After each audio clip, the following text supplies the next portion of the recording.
Depuis la déclaration de guerre par le président de la République, chef de l'État, chef suprême des armées contre l'invisible ennemi du monde entier qui se trouve être le coronavirus, et malgré la diversité des activités régaliennes dévolues à la force publique, les unités militaires de la garnison de Pointe-Noire, dite zone militaire de défense numéro 1, s'affichent pleinement au quotidien et par devoir en première ligne, tout comme les autres services et administrations habilitées à assermenter. Le déploiement de nuit comme de jour des unités sur le terrain s'effectue sous fond de réconfort alimentaire pour le moral et la vitalité des troupes.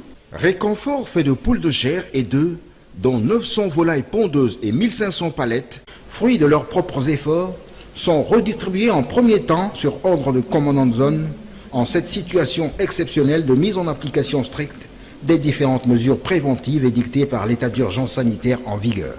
Dans le moment dur de lutte contre cette épidémie, le commandement de la zone militaire de défense numéro 1, sous la houlette du général de brigade, a jugé opportun de mettre à votre disposition ces poules que vous voyez et quelques palettes des œufs. Pourtant, l'on pense encore aux toutes premières heures d'aventure de cette initiative à ce jour très louable d'un visionnaire expérimentant en février 2019 les préceptes d'un séminaire sur l'appropriation des techniques agricoles dans un corps de troupes et au lancement des tout premiers travaux de ces activités agropastorales lors des festivités du 58e anniversaire de la force publique et de la gendarmerie nationale.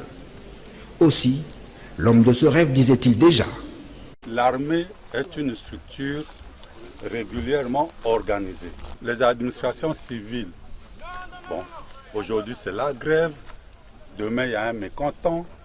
Et ça, chez nous, ça n'existait pas. Mais si jamais, au moment où nous préparons notre manœuvre, l'homme de la boutique a fermé sa boutique, on ne peut pas vivre selon les caprices des commerçants. L'armée doit apprendre à devenir indépendante. Que s'il y a une situation, quelle qu'elle soit, nous devons accomplir notre office, notre devoir de sécuriser la nation, avec la possibilité de s'auto-alimenter avec notre propre production. Nous voulons arriver à cet objectif et nous savons qu'avec la volonté, ce sera possible. 6 à 8 mois après, le projet lancé aura bien pris sa route et raison donnée à son géniteur. Les premiers bénéficiaires de cette production locale des casernes de la zone, qui vient ainsi encourager les troupes et soulager le panier du soldat sur le terrain de guerre, sont le groupement des 3 martyrs et le 102e bataillon aéroporté.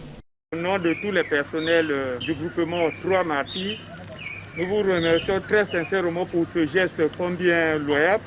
Le même geste de solidarité s'est poursuivi à la 10e brigade d'infanterie sise au camp du 31 juillet, au 31e groupement naval et à l'hôpital régional des armées, ainsi qu'au commandement de la zone militaire de défense numéro 1. Je tiens à remercier très sincèrement le commandement de la zone militaire de défense numéro 1 pour ce ballon d'oxygène apporté à la troupe.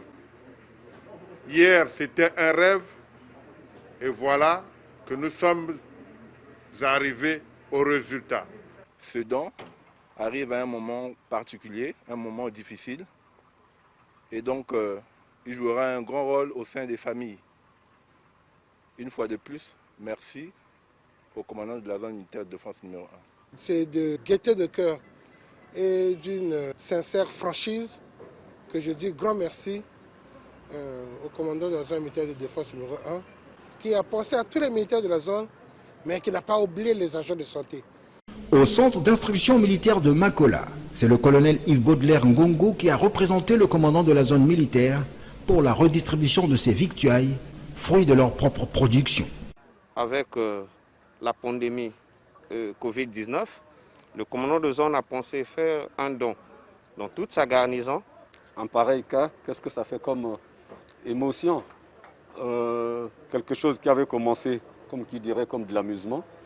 Désormais, il y a les fruits des activités agro-pastorales pour lesquelles le commandant de zone y a tenu mordicus jusqu'à ce jour.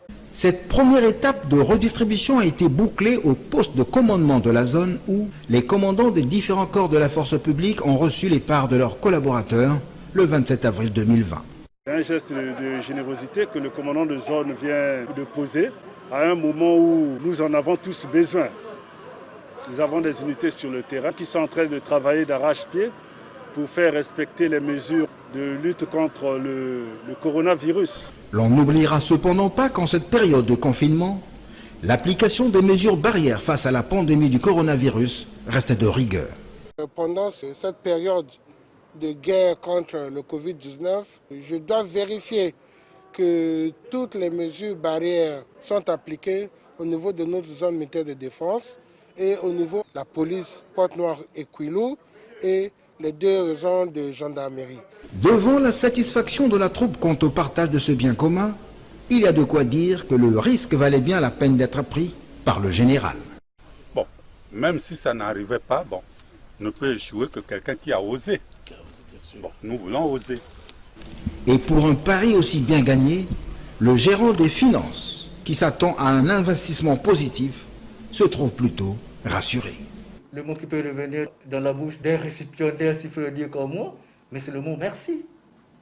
Merci parce que là, nous voyons la volonté d'un homme visionnaire en train de s'exprimer à travers les activités agro-pastorales parce que nous ne sommes pas seulement limités à l'élevage des poules et à la production des œufs.